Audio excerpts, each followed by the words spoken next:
Olá, ouvintes! Estamos muito empolgados hoje, pois estamos começando um novo canal de comunicação aqui no Sindipetro São José dos Campos, o podcast Toda Voz, que trará assuntos relacionados à nossa Secretaria de Combate às Opressões. E vamos começar hoje com o gancho deste mês, no Dia do Orgulho LGBTQIA+. E vamos falar hoje de empregabilidade dentro deste universo. Temos convidados do babado hoje, como Bruniele Lemos, fundadora da Associação Transbordamos, embaixadora trans do Instituto Avon, ativista e militante pelos corpos trans e direitos humanos. Seja muito bem-vinda, muito obrigada por estar aqui com a gente, Bruni. Pode cumprimentar aí os ouvintes. Olá, muito boa vida, amiga, a todos os ouvintes. É um prazer imenso de estar aqui hoje com vocês e espero poder contribuir um pouquinho. Obrigada, Bruni. E também vamos falar com Naldo Aragon. Naldo, qualquer coisa você me corrige também no seu sobrenome, para a gente não ter erros aqui. É advogado constitucionalista, diretor do Centro Joseense de Diversidade, coordenador do Fórum LGBTQIA PN+, São José dos Campos, membro da Comissão Diversidade Sexual OAB, também de São José dos Campos, e pesquisador de gestão pública e diversidade. Vocês sentiram o peso aqui, né, desses currículos aqui com a gente hoje. Oi, Naldo, tudo bem? Muito obrigada também por aceitar o nosso convite. Oi, Raquel. Oi, pessoal do Sindipetro. Obrigado pelo convite também. Muito importante a gente estar falando aqui desse tema, né, de diversidade, ainda mais nesse ano, 2025, que muitas empresas voltaram para o armário nesse mês da diversidade. Então a gente vai bater um papinho aqui sobre isso. Muito importante falar desse tema. Obrigado. Obrigada a você, Naldo. Bom, e da parte do Sindipetro, estamos aqui com a nossa queridíssima diretora, Michele Ribeiro. Oi, Mi, tá pronta aí para o papo? Oi, Raquel. Nossa, que papo, né? Tô super pronta.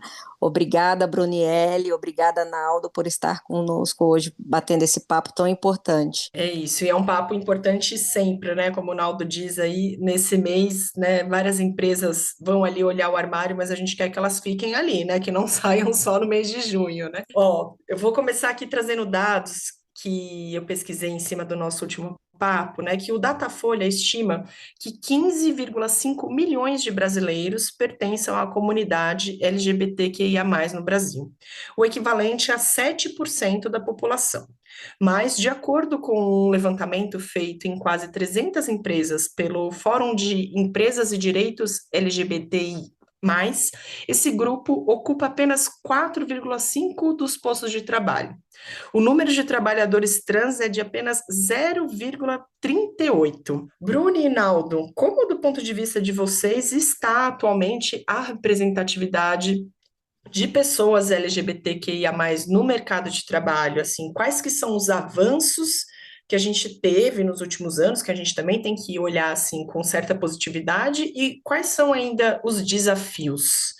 Olha, existe uma lacuna ainda muito grande entre a nossa comunidade e o mercado de trabalho, né? Falando enquanto uma pessoa trans e travesti, ainda assim 90% das mulheres trans têm a prostituição como única escapatória de sobrevivência. Mas a gente está avançando sim, né? Como você mesmo falou, estão tendo pessoas trans hoje ocupando espaço dentro do mercado de trabalho, ainda mesmo que poucas pessoas, mas a gente está trabalhando para mudar esse cenário para que essas pessoas consigam ocupar esse espaço também, né? Eu costumo dizer que não existe a liberdade sem a liberdade financeira e a gente precisa abrir esse caminho e construir esse espaço dentro do mercado de trabalho que seja mais acolhedor, mais seguro e que essas pessoas possam ingressar, né?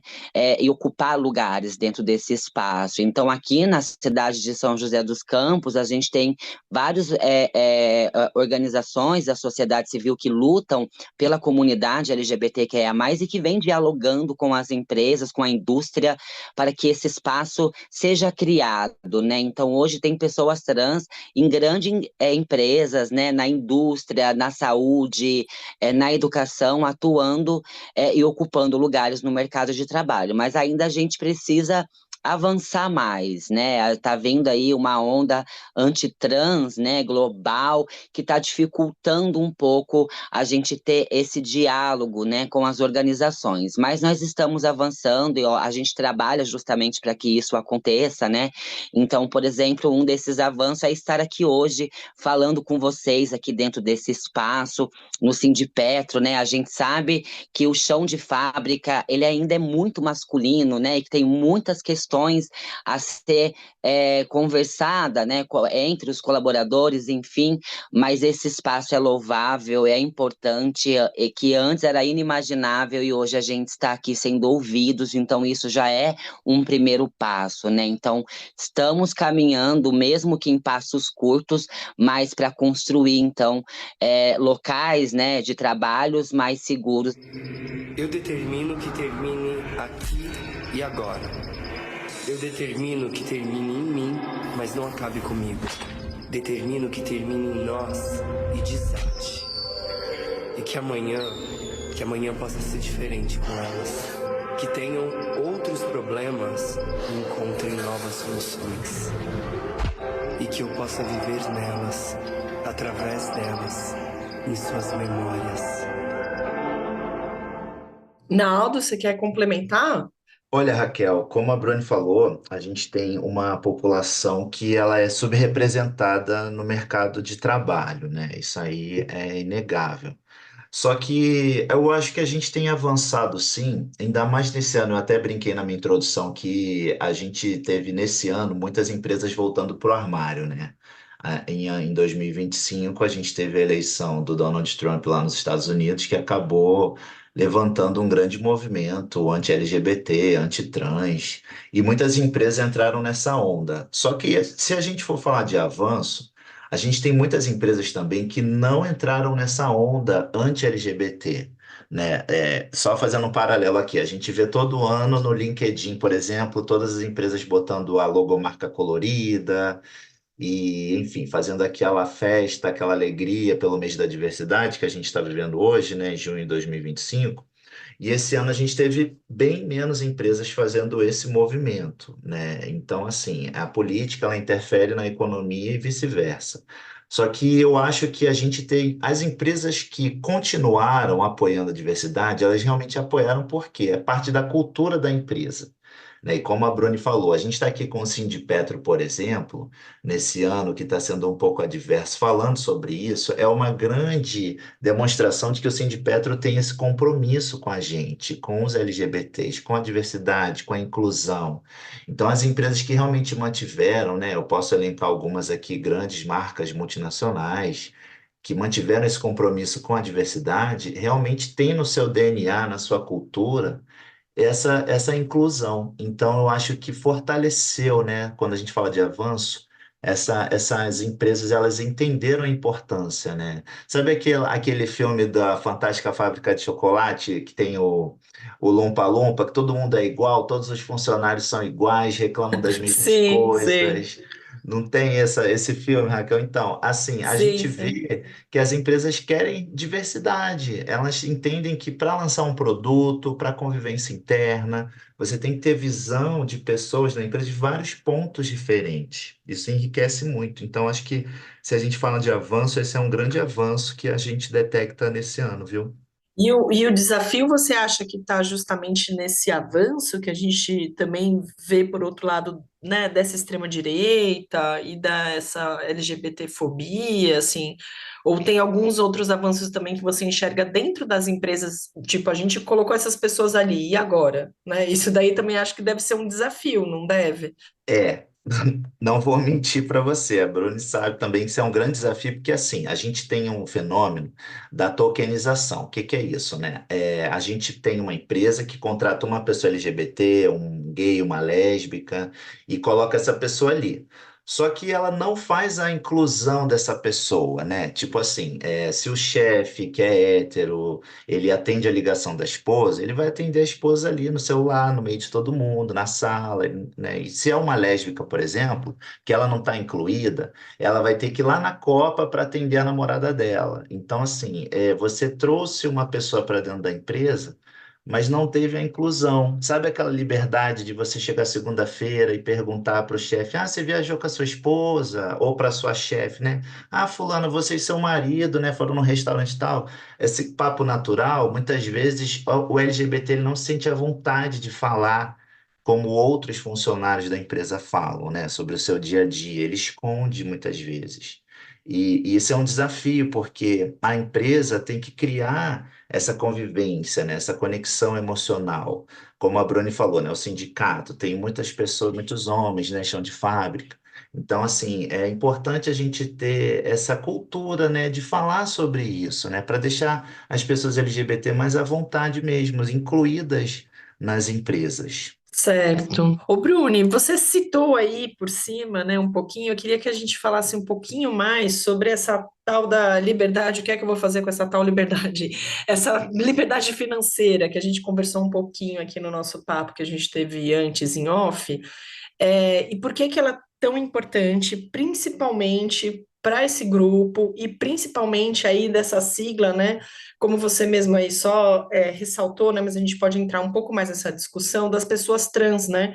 Que especialmente mulheres ainda têm, por exemplo, a prostituição, né? Elas ainda precisam recorrer a isso para ter essa liberdade financeira, enfim. Por que que é tão importante a gente focar nisso e como que a gente tem que focar nisso, né? Em dar essa liberdade financeira dentro deste grupo? A gente está em um país capitalista, né? E você precisa de dinheiro para fazer qualquer coisa, né? Então, quando a pessoa ela não tem essa liberdade financeira, ela vai recorrer a outros meios para conseguir esse dinheiro, né? E falando sobre pessoas trans, que são pessoas empurradas para a margem da sociedade, quando essas pessoas chegam na margem da sociedade, elas se deparam com seus piores pesadelos, né? E elas vivem situações que elas nunca imaginaram que ia viver, né? A prostituição, por exemplo, que é uma escapatória de sobrevivência para as mulheres trans e travestis, ela não é um mundo de feitiços e prazeres. A noite traz com o seu brilho enigmático, que a muitos encanta, um lado sombrio, que é carregado de marginais, delinquentes, cafetões, traficantes, gente de toda a espécie. E é junto a esse meio que forma a personalidade das travestis. É sofrendo as dificuldades que o meio lhe impõe que nós aprendemos que precisamos ser forte e ser a primeira se quiser sobreviver, né? Então, o que que a gente está vendo hoje acontecer, né? As mulheres trans estão sendo a primeira mulher trans em tal empresa, a primeira mulher trans em tal organização, né? Então, hoje em São José, a gente tem travesti fazendo avião, e travesti também faz avião, fabricando carros, né? Dentro de uma fábrica de carros, na Bayer, Burger King, Unimed Saúde, né? Então, tem pessoas trans atuando em grandes organizações na cidade, e que estão sendo as primeiras pessoas que estão ocupando aquele cargo enquanto pessoa trans, né? Então, para a gente conseguir porque a população trans no nosso país tem uma expectativa de vida de 35 anos de idade. É a menor expectativa de vida que tem, né? Então, essas pessoas, elas não vivem, elas sobrevivem em uma sociedade que empurra essas pessoas para a margem, não dão oportunidade, né? E elas precisam recorrer a esses meios para conseguir sobreviver sem nenhuma qualidade de vida, né? Então, ter a sua independência financeira, ter a sua liberdade financeira traz qualidade de vida, essa pessoa tem mais autonomia para poder estar com a sua identidade de gênero, né, e fazer os seus procedimentos cirúrgicos, acessar a saúde, né, ter acesso à sociedade, né, e sem dinheiro essas pessoas são de fato, eu não falo nem margem da sociedade, né, é abismo social, porque é surreal a maneira com que vive a população de pessoas trans no nosso país. Então, por isso que é muito importante a gente construir esse espaço para as pessoas trans, né? E a palavrinha é oportunidade, né? Quando a gente dá oportunidade para essas pessoas, tudo muda, né? Por exemplo, os ouvintes que estão nos ouvindo agora, se fazer o teste do pescoço, né? Olhar para o seu redor, olhar para o seu lado, quantas pessoas trans trabalham com você? Quantas pessoas trans trabalham na onde você compra comida, né? Na padaria, no mercado, na loja de roupa, no shopping center, né? Quantas pessoas trans a gente vai ver trabalhando, né? Essas pessoas não querem trabalhar ou elas não estão tendo oportunidade.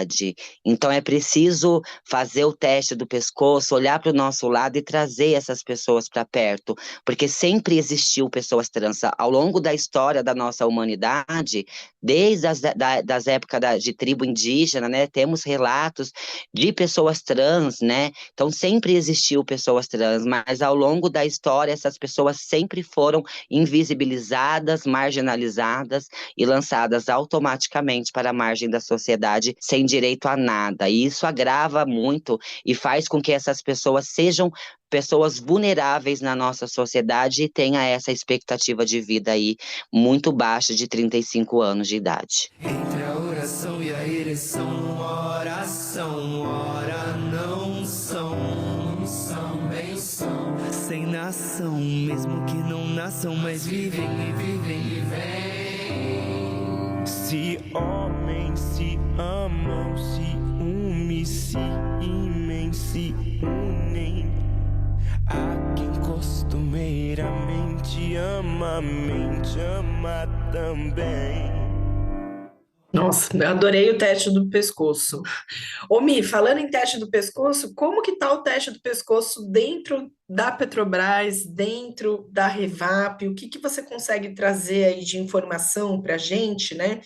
Até mesmo de programas específicos, se há ou não, né, atualmente dentro da refinaria, para essa representatividade, para essa oportunidade, como disse a Bruni aí, né? Como que você enxerga isso daí dentro do sindicato? O que que vocês estão conseguindo ver fazendo esse teste do pescoço aí dentro da Petrobras e da Revap? Então, falando de Petrobras e Revap, né, a Revap em específico é uma empresa predominantemente masculina, né, assim, em torno de mais de 80% do público é masculino. Então, ainda é uma empresa que está engateando nessas questões, né?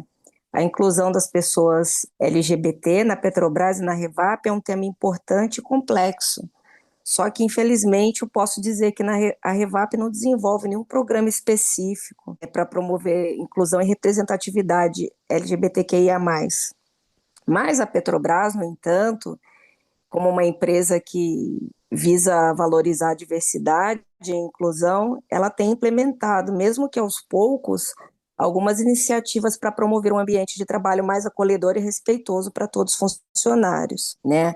A gente vê em plataformas, já temos mulheres trans, homens trans trabalhando, mas eles ainda enfrentam muitas dificuldades básicas, para citar exemplos relacionados a banheiro para pessoas trans, a camarote para pessoas trans e para mulheres também de forma geral. Então é uma empresa que ela foi pensada, né, ela foi formulada pensando no público masculino e agora aos poucos ela vem tentando se transformar, mas a gente percebe que é um caminho ainda longo para se percorrer, sabe?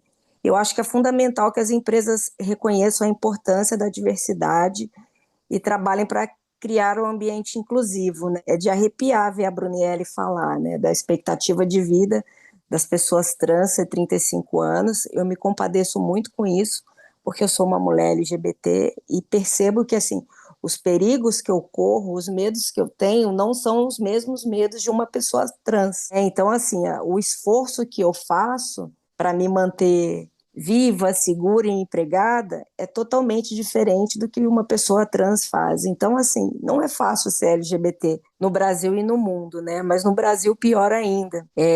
Então, eu acho que esse ponto ele merece uma atenção e reflexão para que possamos avançar na construção de um espaço de trabalho mais justo e igualitário para todos, né? Eu costumo dizer que a gente só quer viver em paz, né? O LGBT ele só quer viver em paz, ele quer seguir a vida dele. É um absurdo nessa era que a gente vive, as pessoas terem que lutar por ter igualdade para conseguir ter um emprego, né? Então, Então é lamentável, espero que as empresas, como a Petrobras, que é uma empresa grande, trabalhem cada vez mais para melhorar esse ambiente de trabalho e incluir realmente as pessoas. Bom, vou tomar até como exemplo a própria Petrobras e a Revap, como a Mi trouxe aqui para gente, por exemplo, né, que faltam programas específicos, né, muitas vezes, e políticas, né, como vagas afirmativas, mas ao mesmo tempo também é isso. A gente tem um grupo, como ela trouxe, que é majoritariamente masculino também, e que também tem a tarefa, né, de conscientização dessas pessoas, né? E aí eu sempre fico pensando. Acho que, Naldo, você pode começar aqui. O que que vem primeiro? Será que a gente tem que, assim, chegar? Eu não sei até se vocês fazem, né? Vocês comentaram muitas vezes que são chamados para as empresas, né? Sobre o que você, como orientar, né, nesse sentido dessa inclusão. Então, o que que vem antes? É assim, fazer e assim estabelecer mesmo as políticas, né? Assim, o programas, né, de vagas afirmativas e tal, ou a conscientização, ou os dois juntos, né? Porque parece também que uma coisa não vai funcionar muito bem sem a outra, vai? Ó, Raquel, vou ser sincero para você, para mim e tal. Eu acho que muito sobre isso, sobre a cultura da empresa de acolhimento, não tem jeito. Passa sim por um treinamento da liderança, sabe? A gente precisa, nessas empresas, ter líderes que aceitem as pessoas LGBT, que não tenham dificuldade com pessoas LGBT, sabe? Porque uma consultoria de RH multinacional, não vou falar o nome, mas ela fez assim, as grandes empresas, elas têm basicamente 5 grupos em que ela reforça com vagas, né?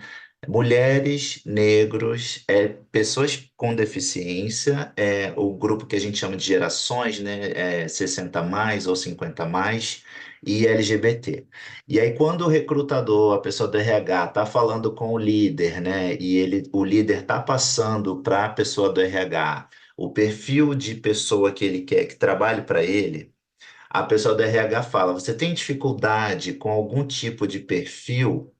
E a maioria dos líderes falam que tem uma certa dificuldade com a pessoa LGBT. Então, assim, como a Mi falou, né? Em pleno 2025, você ter lideranças que, ao invés de ter a cabeça aberta, né, para pensar de forma inteligente, as pessoas informam para os recrutadores de RH que tem um preconceito com pessoas LGBT na equipe, realmente é problemático até para a empresa, sabe? Quem perde é a empresa. Quando você vê as pessoas LGBTs, elas são muito criativas. Mas aí, o que que os líderes falam, né? Muitas vezes eles falam assim: ah, não, já contratei uma pessoa LGBT uma vez, e a pessoa ou ela se invisibiliza, né? Invisibiliza, né? Que é aquela pessoa que ela vai ficando muito solitária, ou ela é muito exacerbada. Tipo assim, ou o cara ele se anula na equipe, ele não se sente acolhido, ele não interage, ele não participa, ou a pessoa ela é muito exacerbada, ela é muito chamativa e ela só é vista na empresa como LGBT. Então, isso é falta de treinamento da liderança, isso é falta de mudar a concepção de cultura da empresa, entendeu? Então, assim, quando a gente tem essas empresas, como a gente falou no início, né, que nesse ano a gente perdeu muitas empresas apoiadoras, mas as que continuaram, elas mantiveram seu compromisso. Por que que isso acontece com essas empresas que mantiveram o compromisso? Porque a cultura organizacional ela já está bem firmada na diversidade. Então, ela já tem a mente dela entendendo a cultura da empresa, a importância social, a importância da diversidade, né? A importância financeira, porque, como a Bruni falou, a gente vive num mundo capitalista. Empresas que querem lançar produtos, elas precisam ter visões diferentes de diferentes pessoas para lançar um produto, para lançar um serviço. Então, são empresas que promovem convivência, promovem conexão emocional, então passa muito por isso, sabe, Raquel? Pelo treinamento da liderança para mudar essa cultura. Bacana. E você, Bruno, o que que você acha assim? Você acha que a gente tem que já estabelecer um monte de política e programa, conscientizar as pessoas que estão dentro da empresa, os dois juntos? Qual que é a sua opinião sobre isso? Na verdade, né, como já foi falado, né, não basta só contratar as pessoas da comunidade, né, é preciso ter um ambiente de trabalho seguro, né, acolhedor, falar sobre diversidade diversidade e inclusão é pertencimento, né? Essa pessoa precisa se sentir pertencente dentro desse espaço. Então, tem que começar de cima para baixo, tem que ter capacitações com a diretoria, com os coordenadores, os gestores, e ir descendo até chegar no chão da fábrica, com todos os colaboradores, para falar, até porque a LGBTfobia, ela já foi colocada junto com a lei de racismo e já é considerado um crime no nosso país. E dentro do ambiente de trabalho, você não pode cometer nenhum tipo de crime, né? Então é importante lembrar que a LGBTfobia ela já é considerada crime, né? Então é importante a gente falar sobre essa capacitação, por causa que a convivência transforma. E ela começa pelo respeito. E não é difícil você conviver com a comunidade LGBT. São pessoas felizes, amorosas, carentes, né? Que têm maior empatia do que as outras pessoas, justamente por conta de tudo que ela viveu. São pessoas que têm histórias e vivências de vida totalmente diferente, né, das outras pessoas, né? Com essa potência de criatividade maior, né?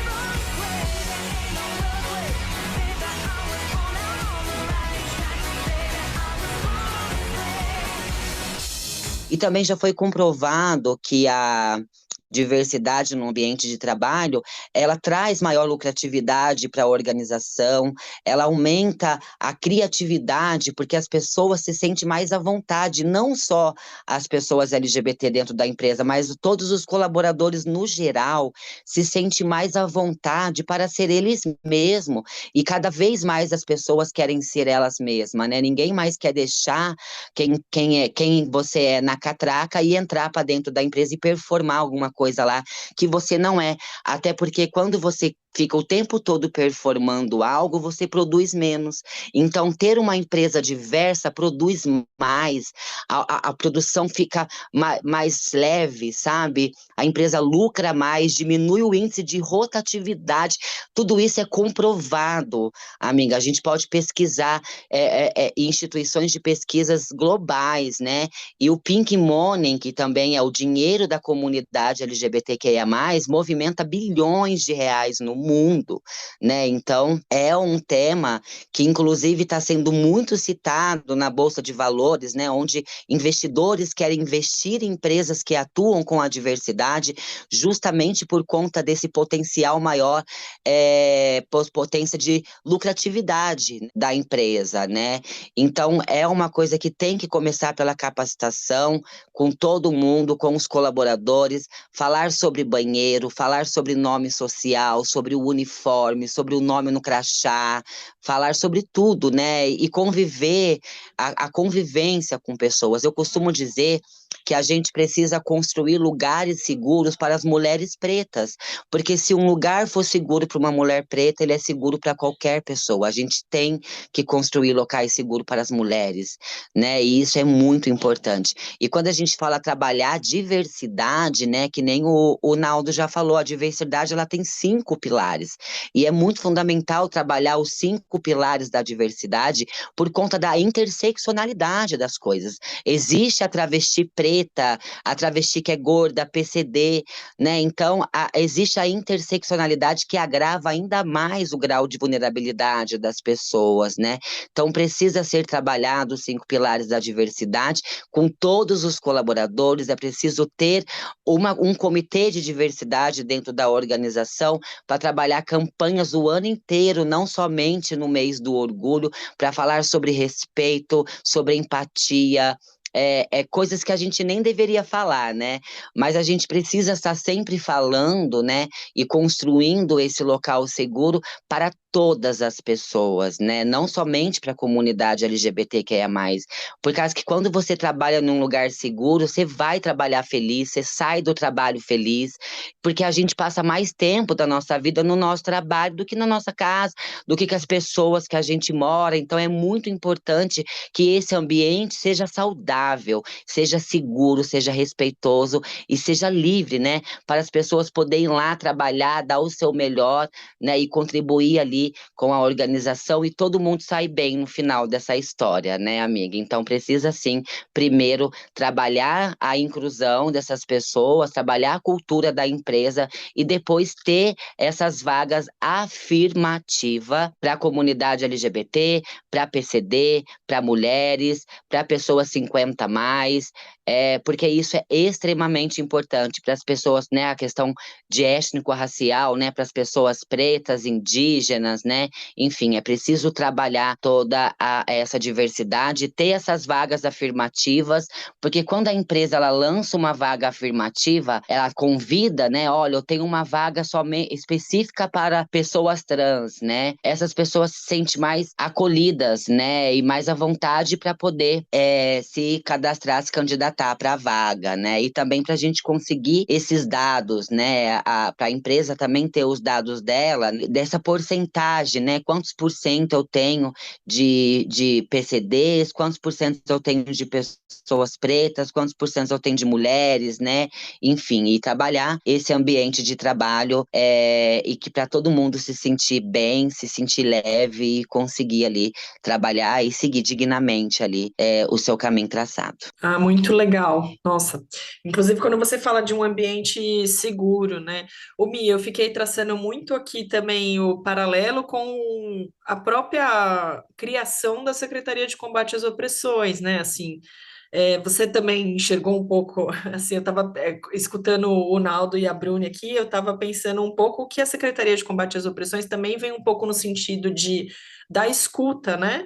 A diversos grupos, né, que estão entre esses 5, né, que eles citaram aqui, e também de conscientizar, né? Você não vê um pouco assim também o papel da secretaria? Sim, Raquel, exatamente isso, né? O nosso trabalho está totalmente voltado para essas questões, né? Na verdade, a Secretaria de Combate a Opressões, ela vem com o objetivo de auxiliar as minorias, né, a se manifestarem em relação aos seus direitos e ter um espaço, né, um espaço para falar, um espaço de escuta segura, que muitas vezes no ambiente de trabalho não é isso que se tem, né? As pessoas elas sentem muito medo de questionarem ou de denunciarem as coisas e essa Secretaria de Combate a Opressões, quando ela surgiu, ela começou a dar vazão para várias demandas que estavam represadas lá dentro, né? Tinham várias questões em aberto, coisa que a gente nem imaginava, coisas assim absurdas que acontecem e as pessoas tiveram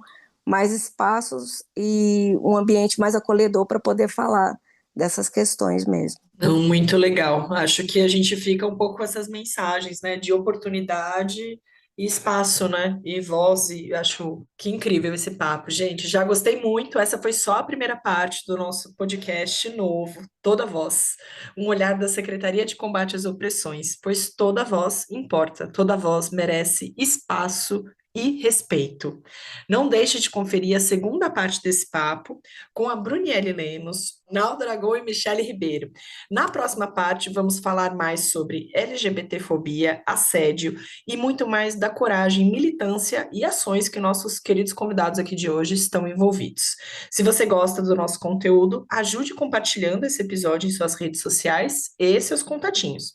E se você ainda não nos segue, dê um seguir na sua plataforma de áudio para receber uma notificação sempre que tiver um episódio novo no ar. Eu sou a Raquel Lima e a edição é do Lucas Assani. Até mais na segunda parte, hein, pessoal?